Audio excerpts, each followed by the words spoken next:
Mzee Ernest Gabriel, mkazi wa kijiji cha Kasota, kaya Bugulula, wilayani Geita, amedai kufukuzwa na kunyimwa huduma kwenye kituo cha afya Kasota kwa madai ya kuwa hana barua kutoka ofisi ya mtendaji wa kijiji hicho.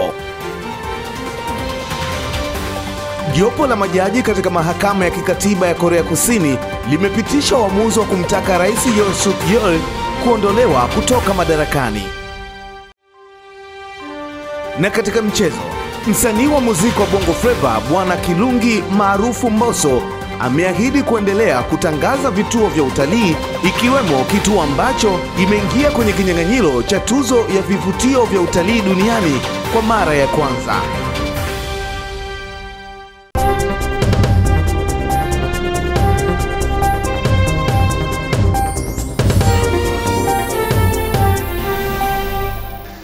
Na mtazamaji, hujambo, ni kukaribisha katika habari ya kutwa nzima ya leo, ambapo tutakuwa na Lulu Hali, lakini katika upande wa michezo na burudani tutakuwa na Ifina hapo Filipina Ndwata ambaye atakupasha zaidi katika upande huo wa michezo na burudani. Lakini kwa wakati huu mimi ndio nikwambie karibu sana na habari kubwa siku hii leo. Tunaangazia huko Korea Kusini, ambapo jopo la majaji katika mahakama ya katiba Korea Kusini imepitisha uamuzi wa kumtaka Rais Yoon Suk Yeol kuondolewa kutoka madarakani kwa sababu ya hatua alizochukua kutekeleza agizo la kijeshi. Mahakama iliona kuwa hatua hiyo ilikiuka haki za kimsingi za raia na kanuni za utawala wa sheria. Judge Moon alisema kuwa Yoon alikiuka wajibu wake wa kulinda raia na alitumia nguvu isiyohalalishwa, kwani hakukuwa na hali ya dharura ya kitaifa inayohitaji hatua hiyo. Judge wa mahakama ya kikatiba ya Korea Kusini alikubaliana na maoni kwamba hatua ya Rais Yoon Suk Yeol ya kutekeleza agizo la kijeshi ilivunja haki za kisiasa za raia na ilikiuka utawala wa sheria na demokrasia. Imeelezwa kuwa hali hiyo ingeweza kutatuliwa kwa njia nyingine bila kutumia jeshi. Mjadala sasa unahusu kama utekelezaji wa sheria ya kijeshi na tamko la Yoon ilikuwa kinyume na katiba, na hitimisho linatarajiwa kutolewa hivi karibuni. Ernest Gabriel, mkazi wa kijiji cha Kasota, kata Bugulula, wilayani Geita, alisumbuliwa na maradhi kwa muda mrefu. Amedai kufukuzwa na kunyimwa huduma kwenye kituo cha afya Kasota kwa madai kuwa hana barua kutoka ofisi ya mtendaji wa kijiji hicho. Tupate taarifa zaidi. Mzee Gabrieli anayeishi katika mazingira magumu ametoa malalamiko hayo kwenye mkutano wa hadhara wa mwenyekiti wa CCM kwa Geita aliyefika kwenye kijiji hicho kusikiliza na kutatua kero za wananchi, huku akihoji kwa nini hapewi huduma bure licha serikali kusisitiza wazee kutibiwa bila malipo. Naporesha na tumejaa gesi lakini sipate kidogo chochote. Niwaambia unasema nenda. Wewe nilifanya nikata hivyo. Mimi nilikuwa na shilingi 2000, nikatoa 1800 na 50 nikatoa katatu kidogo cha presha. Jamani, mnisaidie. Sisi wazee tuna vyeti na ndio kusema ni timu ya wazee, lakini waangalie. Mganga mfawidhi wa kituo cha afya Kasota Dr. Enos Jumanne amekiri kumtambua mzee huyo na kwamba hakumpatia huduma kwenye kituo hicho kwa kuwa hana barua kutoka ofisi ya mtendaji wa kijiji. Lakini tulichomwambia, wazee wote hawatibii bure. Tunataka barua ya afisa mtendaji wa kijiji ili wakija auditor wa dawa tuwe na ushahidi kwamba tulitoa dawa hii kwa mzee ambaye hana uwezo. Mwenyekiti wa CCM mkoa wa Geita Nikolausi Kasendamila akamtaka mtendaji wa kijiji hicho kumpatia barua mzee huyo kwenye mkutano huo ili awe kwenye mpango wa wazee wanaopatiwa huduma bila malipo, huku akimwagiza mkuu wa wilaya Geita kusimamia swala hilo. Sio vizuri mkuu wa wilaya wamepiga kelele wananchi. Wananchi ukiwagusa kwenye shida yao wanakushangilia. Nimegusa penyewe. Sasa miongoni mwa mambo tutakayoshughulikia kufuatilia ni pamoja na hilo. Beba vituo vyetu vya afya, zahanati, hospitali, je, zinawahudumia wananchi kulingana na sera ilivyo? Kutoka Geita, mimi ni Mrisho Sadik. Mwanamke mmoja mwenye ulemavu wa miguu na usikivu anatambulika kwa majina Sofia Mchopa, mkazi wa halmashauri ya wilaya Liwale mkoani Lindi, ameomba jamii kumpatia msaada, chakula, malazi, mavazi na mahitaji ya shule ya watoto wake baada ya aliyekuwa mume wake kumkimbia na kumwachia familia yenye jumla ya watoto 5. Tupate taarifa zaidi. Akizungumza kwa tabu na waandishi wa habari waliofika nyumbani kwake, Bi Sofia Mchopa mwenye tatizo la ulemavu wa miguu na usikivu ameiomba serikali na jamii kwa ujumla kumpatia msaada wa hali na mali ili aweze kujikimu kimaisha, kwani hivi sasa hana uwezo wa kujitafutia kipato kutokana na ulemavu alionao. Naomba msaada, wanisaidie. Mazingira ninayoishi magumu. Wanangu wanashindwa kusoma kwa mazingira ninayoishi magumu. Naomba nisaidiwe, nina watoto 5. Kutembea siwezi, maisha yangu magumu. Sina kitu chochote, naishi mazingira magumu. Kula kwa shida, sina nyumba, sina kitu chochote kile.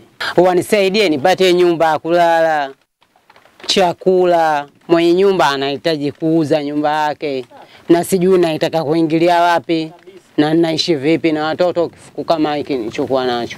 Mtoto mkubwa wa mama huyo aliyofahamika kwa jina la Abduli Mbwana amesema kutokana na hali ya ukata inayokabili familia hiyo iliwalazimu kukatisha masomo na hivi sasa wameamua kufanya kibarua kwa watu huko kilipo ujira mdogo ambao utasaidia kukidhi mahitaji ya mama na ndugu zake. Mimi nasoma na kama ninavorudi inabidi niende nikatafute nikaombe vibarua. Mamangu yasikii vizuri na wala hiyo na ulemavu wa kutembea atembei. Ndio tunawaombeni mtusaidie. Mimi nilikuwa nasoma, niliacha shule, sina nguo, sina daftari wala begi wala uniform. Nikaacha shule. Nataka kurudi shule nisaidie mama yangu. Kwa kutambua changamoto inayokabili familia hiyo, wanachama wa chama cha wafanyakazi wa serikali na afya Tanzania TUGHE kitengo cha wanawake mkoa wa Lindi wakiongozwa na mwenyekiti wao Bi Constancia Ngongolowo wamefika nyumbani kwa Bi Sofia na kumkabidhi msaada wa kadi za afya ya jamii ICHF iliyoboreshwa, huku wakiwaomba wadau wengine kujitokeza kusaidia familia hiyo. Mmoja wa kiume kwa shida tumehangaika naye, ameweza kuanza sekondari form 1.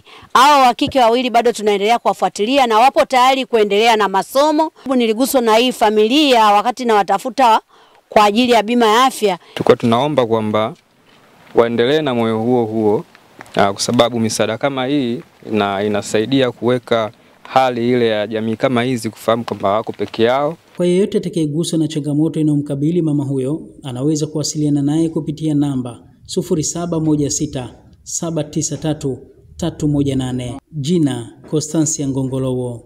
Ahmad Nandonde, Channel 10 Lindi. Shukran sana Ahmad Nandonde kwa taarifa hiyo.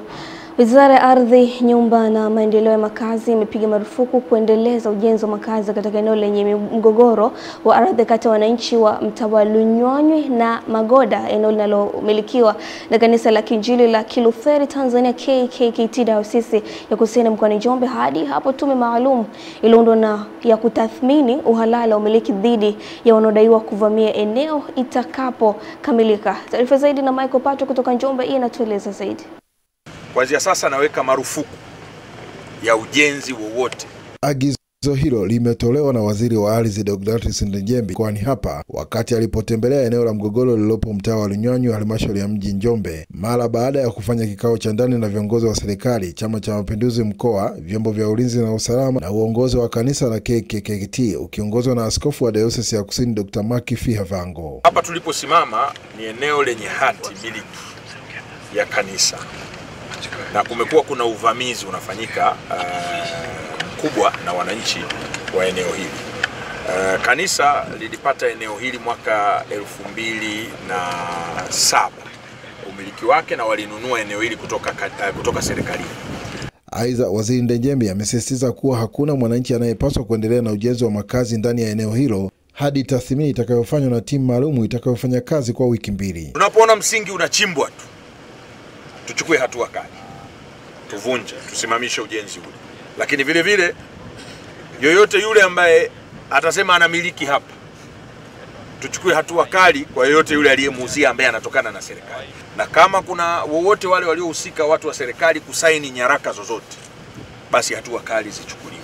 Kwa sababu hapa ni eneo lenye umiliki Katika hatua nyingine, mbunge wa jimbo la Njombe mjini Deo Mwanyika, akiwa eneo la mgogoro uliodumu zaidi ya miaka 18 sasa, amezungumza kwa niaba ya wananchi wanaodaiwa kuvamia. Leo watu ni wengi zaidi wameingia.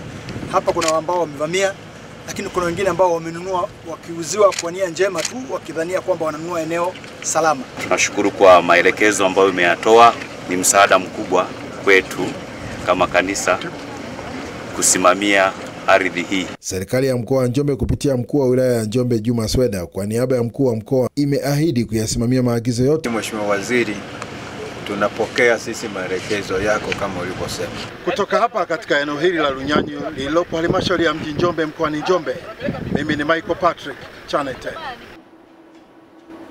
Na mtazamaji, huko Musoma, jumla watoto 264 wenye ulemavu waliokuwa wamefichwa na kushindwa kuanza masomo wilayani Musoma mkoani Mara hatimaye wameibuliwa na kuanza masomo katika kata za Ifulifu, Nyambono, Rugwema, Mgando, Nyengina pamoja na Nyakatende. Musa Makali na ripoti kutoka huko Mara. Wazazi tunawaomba msiwafiche walemavu. Jamii tunaiomba onesha upendo wa dhati. Mtoto kuwa mlemavu ni mapenzi ya Mungu tu. Hata wewe ungeza kuwa hivyo. Watoto walemavu hawakosekani kwenye jamii yoyote ile. Sasa zipo sheria za mtoto, zipo sheria za kumlinda mtoto. Elimu. Wale ndugu zangu, niwaombe wazazi wenzangu, wale ambao mnao watoto wenye ulemavu au wa kike au wa kivulana, unaombwa kumleta shule. Hii ni hamasa ya kuondokana na dhana potofu dhidi ya wazazi na walezi wanaowaficha watoto wenye ulemavu. Wapo wazazi ambao watoto wao walikuwa wamefichwa na sasa wamekuwa ni sehemu ya shuhuda kwa wengine. Nenda shuleni huyo mwanangu. Siku hizi anazungumza Kiswahili, anaogopi mtu yoyote. Mimi nasema kwamba naishukuru sana serikali kuliona hili kwa watoto kama hao. Jamani, wanawake wenzangu, tusiwafiche watoto wetu majumbani.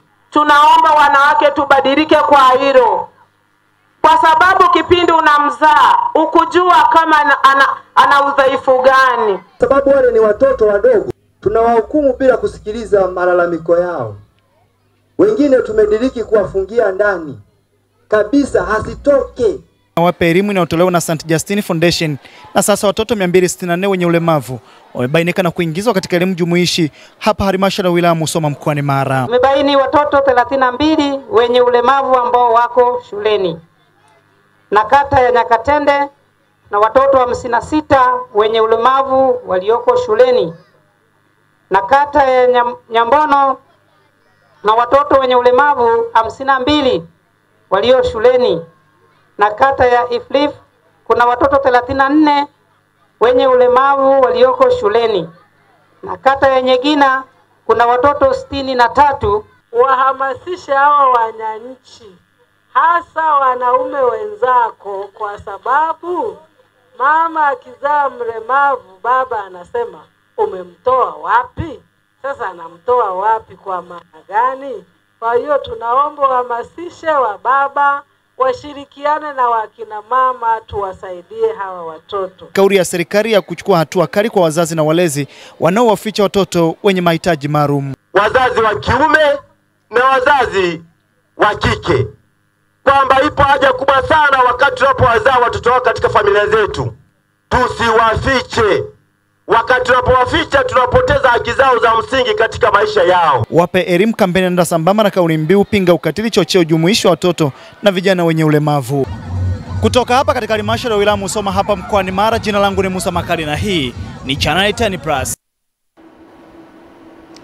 Na mtazamaji, tukiwa bado tunaangazia taarifa ya habari, tuangazie huko nchini Marekani, kwani hivi sasa ipo kwenye majadiliano ya kuwekeza mabilioni ya dola katika sekta kubwa ya madini ya Jamhuri ya Kidemokrasia ya Kongo, wakati huo huo ikitaka kuunga mkono juhudi za amani mashariki mwa nchi hiyo yenye mgogoro.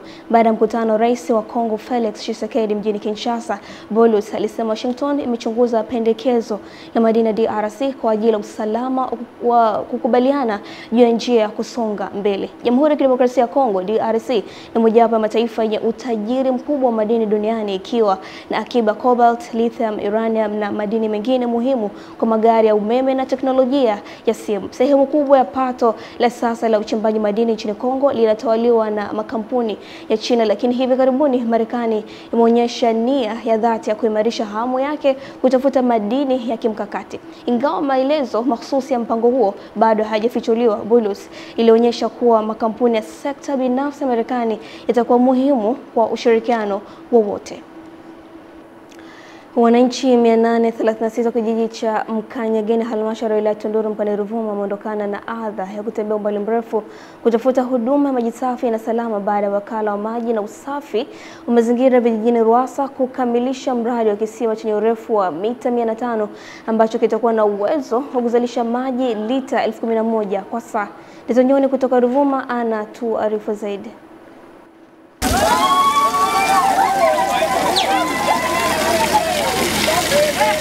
Awali wakishukuru serikali kwa kukamilisha kisima cha maji, mradi wa programu ya uchimbaji wa visima 900 nchini, baadhi ya wananchi wa kijiji cha Mkanyageni wanasema ilikuwa inawalazimu kutumia masaa 2 hadi 3 kwenda kutafuta maji kwenye mabonde na mapoli makubwa. Vikongwe, wazee walikuwa na matatizo sana ya kupata maji. Wagonjwa ilikuwa ni matatizo ya kupata maji. Tunapata shida kubwa sana, tunaenda mbali huko kupata maji. Wengine walikuwa wanashindwa, kupata maji, wanaleta nyumbani. Kwa hiyo tunamshukuru sana Rais wetu wa Jamhuri ya Muungano wa Tanzania. Tukienda Ntoni tuna masaa 2-3 hatujarudi nyumbani.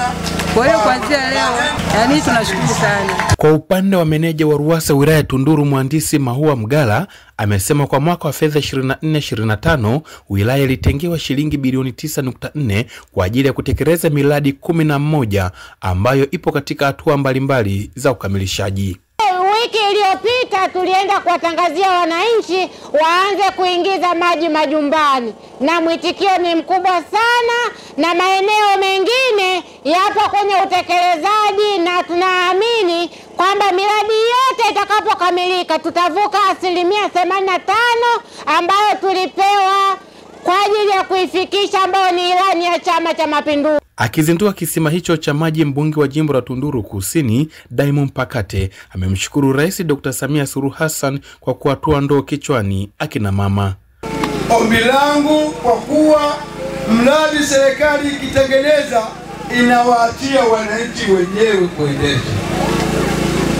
Muwe watulivu, muwe walinzi wa mradi huu kwa sababu ni wa kwenu.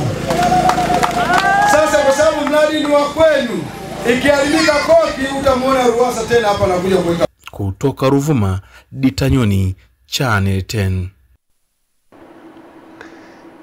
Serikali mkoani Iringa imesema itaendelea kuweka msitizo kwenye juhudi za uwezeshaji makundi mbalimbali ikiwemo wanawake na vijana, huku dhana ya uboreshaji wa mazingira kufanyia shughuli za uzalishaji mali kwa makundi hayo ukiendelea kupewa kipaumbele. Clement Sanga ana taarifa zaidi. Akiongea wakati wa utoaji wa vyeti vya kuwatambua wanawake vinara mkoani Iringa, katibu tawala mkoa wa Iringa Dolis Kalasa amesema serikali ya awamu ya 6 inayoongozwa na Rais Daktari Samia Suluhu Hassan ina dhamira njema kwenye kuwawezesha wanawake na vijana kiuchumi, ikiwa ni pamoja na kutafuta masoko ya bidhaa zinazozalishwa na makundi hayo. Linapokuja suala la kuwezesha wanawake na vijana kiuchumi, serikali inaongozwa na Mheshimiwa Samia Suluhu Hassan imefanya kuwa sehemu ya kipaumbele. Ndio maana imekuwa akiweka nguvu kubwa hasa kutangaza na kuweka mazingira ya rafiki ya uwekezaji na kupata ziada ya kuuza nje ya nchi. Naye rais wa chemba ya wanawake wafanya biashara Tanzania TWCC Taifa Messi Sila amesema malengo makuu na mahususi kwa sasa ni kufungua milango kwa vijana kuonyesha vipawa walivyonavyo katika masuala mazima ya biashara. Tunataka kuwafikia wanawake kule chini, na lingine tuliloamua ni kufungua hili dirisha la vijana. Tuliyatazama haya tukayaona kwenye mradi wetu mkubwa ambao tunatembea nao sasa hivi, twende sokoni Afrika, lile soko huru la Afrika. Mgeni wetu rasmi wewe unalijua zaidi kwa sababu uko serikalini. Lile tunapita kila mkoa, sasa tumeshapita mikoa 19. Tulipokuja hapa Iringa ilikuwa mkoa wa 19. Kwa hiyo tunatambua juhudi na jitihada ambazo zinafanywa kwanza na serikali. Pili, tunatambua juhudi zinazofanywa na wanawake na vijana na hata wale taasisi mbalimbali ambao nao wanachangia katika ukuaji wa biashara za wanawake na vijana. Kwa hiyo siku leo ni siku kubwa sana ambayo tumesherehekea kipekee. Clement Sanga, Channel 10+, Iringa. Watanzania wameombwa kupigia kura hifadhi za taifa ambazo zimeingia kwenye kinyang'anyiro cha ushindani wa tuzo za vivutio vya utalii duniani zinazotolewa na taasisi ya World Travel Awards ya nchini Uingereza.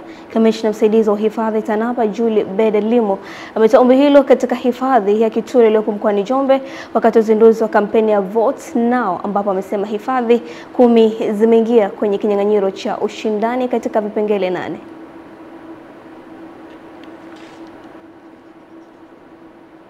Kituro yenyewe inashindanishwa kama eneo bora zaidi Afrika kwa kufanyia fungate.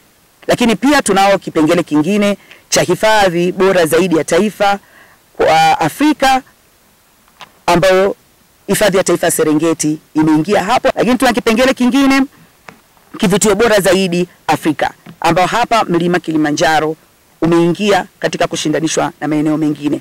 Lakini eneo la 4 ni hifadhi ya taifa bora zaidi kwa mandhari nzuri, na hapa imeingia hifadhi ya taifa ya Nyerere. Lakini kipengele cha 5 ni hifadhi ya taifa bora zaidi yenye wanyama wakubwa 5, na hapa zimeingia hifadhi za taifa 2. Ukipigia kura Kituro, ukipigia kura na hizi hifadhi zingine zote, unakuwa umeliwezesha taifa lako kwa kiasi kikubwa sana kiuchumi, kwa sababu utaifanya hifadhi zetu zijulikane sana, zipokee wageni wengi sana, na utakuwa umesaidia hata juhudi za Mheshimiwa Rais katika programu zake zile za kutangaza utalii, Royal Tour pamoja na filamu zingine zile za kuitangaza Tanzania. Unakuwa na wewe umeplay part. Na mtazamaji, na taarifa hiyo ndio natupasa kwenda kuungana na Fina hapo Filipina Ndwata katika upande wa michezo na burudani. Hii ni Channel 10+, nami ni Lulu Ali Bakinasi.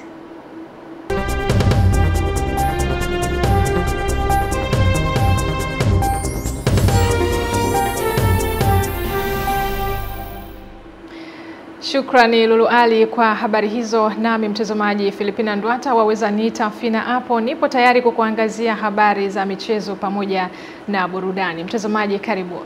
Baada ya kupoteza kwa kufungwa bao 2-0 mchezo wa mkondo wa kwanza wa hatua ya robo finali ya kombe la shirikisho Afrika ugenini dhidi ya Al Masry ya nchini Misri, kikosi cha klabu ya Simba kimerejea salama hapa nchini kuanza maandalizi kwa ajili ya mchezo wa mkondo wa pili. Simba imeingia kambini moja kwa moja kujiandaa kusaka magoli 3 ambayo yatatosha kuwapeleka hatua ya nusu finali ya michuano hiyo.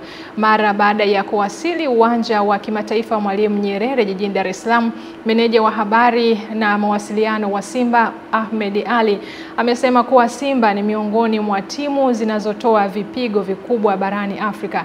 Aidha, mapema leo wameendelea na hamasa kuelekea mtanange huo kama ambavyo Ahmed Ali anavyosema.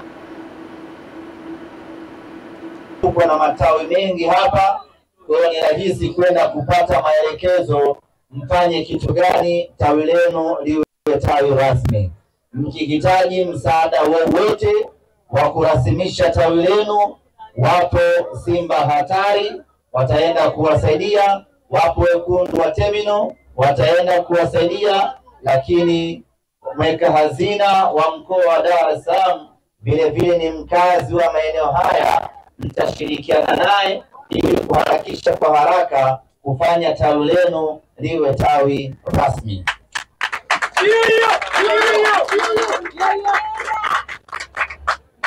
Ndugu zangu wana Mbezi sokoni na wana Simba kwa ujumla, kikosi chetu kimerejea jana kutoka Misri, na baada ya kurejea moja kwa moja tunaanza maandalizi kuelekea mechi yetu ya tarehe 9, mechi ya marudiano dhidi ya Al Masry. Mchezo wa mkondo wa kwanza, mchezo wa kwanza pale Suez nchini Misri ulimalizika kwa Simba sisi kupoteza mabao 2-0.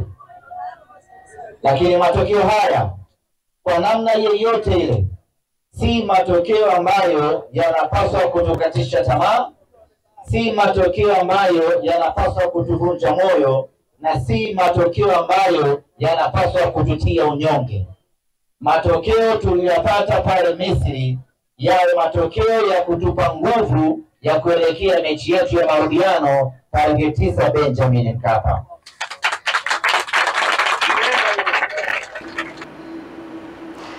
Na mtazamaji, ni msemaji wa Simba Ahmed Ally, ndivyo ambavyo anaohamasisha mashabiki wa Simba kuweza kuto kukosa katika mechi ya marudiano. Na sasa tuangazie taarifa nyingine kutokea huko wilayani Korogwe mkoani Tanga.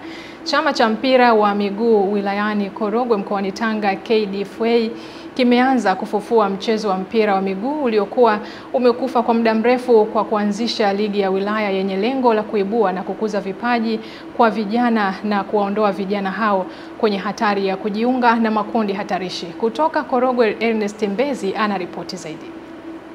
Wakiongea wakati wa uzinduzi wa ligi hiyo kwenye kata ya Magoma, baadhi ya viongozi wa chama cha mpira wa miguu wilaya ya Korogwe pamoja na diwani wa kata ya Magoma Aweso Mandondo wamesema tumeshazindua ligi hii. Ni furaha yangu kubwa sana leo kwamba tumeshaanza kuonyesha vipaji katika wilaya ya Korogwe na tunaendelea kusogea katika kata nyingine. Tunapambanisha tarafa moja baada ya tarafa nyingine. Baada hapo tutapata mabingwa wawili kila tarafa. Tutapiga 8 bora kwenye tarafa zote ili kuweza kupata bingwa atakayewakilisha wilaya yetu ya Korogwe. Itaanza leo ligi mpaka mwishoni mwa mwezi wa 5. Na wananchi wamefurahi sana kuona jambo hili kuja kufanyika ndani ya kata ya Magoma ambayo itajumuisha kata zaidi ya 10 na zote zitakuja kufanya mambo ya mpira katika kata yetu ya Magoma. Sisi kama viongozi wa KDFA katika wilaya yetu ya Korogwe, lengo letu kubwa sisi ni kutafsiri maelekezo ya Mheshimiwa Rais Dr. Samia Suluhu Hassan kivitendo na katika mchango wake katika sekta ya michezo kuhakikisha kwamba vijana wanacheza na kutumia fursa ya michezo kwa ajili ya kuinua kipato chao. Ndivyo na sisi tunavyofanya. Ligi hiyo imeungwa mkono na kudhaminiwa na mbunge wa jimbo la Korogwe Vijijini Timotheo Mzava, na hapa anaeleza mkakati wake wa kuendeleza mchezo huo wa mpira wa miguu wilayani humo. Moja ya jambo ambalo tunarudisha nyuma kwenye mpira wetu, wakati mwingine waamuzi wanakuwa sio wazuri. Mimi nimesema niko tayari kufadhili mafunzo ili waamuzi wa ndani ya wilaya ya Korogwe, hasa jimbo la Korogwe Vijijini, wapate mafunzo, wawe na uelewa na utaalamu wa kutosha ili kusiwe na vurugu na vijana wacheze mpira wakiwa na furaha. Nikiripoti michezo kutoka wilayani Korogwe mkoani Tanga, mimi ni Ernest Mbezi, Channel 10. Na mtazamaji, taarifa hiyo kutokea huko wilaya ya Korogwe mkoani Tanga ndivyo ambavyo inatamatisha katika habari za michezo kitaifa. Na sasa tukaangazie katika anga la michezo kimataifa. Klabu ya Leka FC ya ligi daraja la 3 nchini Ureno imetangaza Ramsey kumsajili aliyekuwa kiungo wa klabu ya Manchester United, Juventus na timu ya taifa ya Ufaransa Paul Pogba baada ya hukumu yake ya kutumia dawa za kuongeza nguvu michezoni kufupisha na kuisha. Kiungo huyo alitangaza kuvunja mkataba wake na Juventus na akawa mchezaji huru kujiunga na timu yoyote wakati wowote. Pogba ni mshindi wa kombe la dunia aliloshinda mwaka 2018 akiwa na timu ya taifa ya Ufaransa. Na mtazamaji, taarifa hiyo ya michezo kimataifa inatupa wasaa wa kuangazia taarifa nyingine katika upande wa burudani. Mkali wa Bongo Flava Mbwana Kilungi maarufu kama Mbosso amesema kuwa ataendelea kuunga mkono juhudi za serikali katika kutangaza vivutio vya utalii kiwemo Kitulo ambayo imeingia kwenye kinyang'anyiro cha tuzo za vivutio vya utalii duniani kwa mara ya kwanza. Unaona ni kiasi gani kupitia wasanii pia inakuwa ni daraja ya kutangaza utalii wetu. Mbali na hivyo nimekuwa nikishuti kwenye mbuga zingine kama Ngorongoro, nimeshuti Ruaha, nimeshuti Arusha huko Korea. Sehemu nyingi tofauti nimekuwa nikifanya hivyo. Leo tupo hapa Kitulo. Nilikuwa naomba Watanzania wenzangu waipigie kura hifadhi yetu ya Kitulo na hifadhi zote ambazo zipo. Tukiachana na taarifa hiyo mtazamaji, na sasa tuangazie kutoka mtandaoni. Mtandaoni hii leo tupo huko katika mji wa Orania. Wanaoishi wazungu pekee nchini Afrika ya Kusini wamemuomba Rais Donald Trump awasaidie kufanya mji huo kuwa taifa huru ndani ya taifa la Afrika ya Kusini. Ni zaidi ya miaka 30 sasa mji wa Orania hauruhusu uwepo wa watu weusi. Badala yake ni mji pekee ambao unakaliwa na wazungu ndani ya taifa la Afrika ya Kusini. Mji wa Orania unapatikana umbali wa kilomita 871 kutokea mji wa Cape Town na umbali wa kilomita 680 kutokea mji mkuu wa Afrika Kusini wa Pretoria. Mengi yamezungumzwa huko mitandaoni, zaidi kila mtu akisubiri kwa hamu kujua kauli ya Rais wa Marekani Donald Trump kuhusu watu hao. Na mtazamaji, kwa taarifa hiyo ndivyo ambavyo inatamatisha katika upande wa dawati la michezo. Katika upande wa habari za michezo pamoja na burudani ulikuwa nami Filipina Ndwata, au waweza niita Fina hapo. Nikurejeshe kwake Lulu Ali aende kukamilisha habari za kutwa nzima ya leo.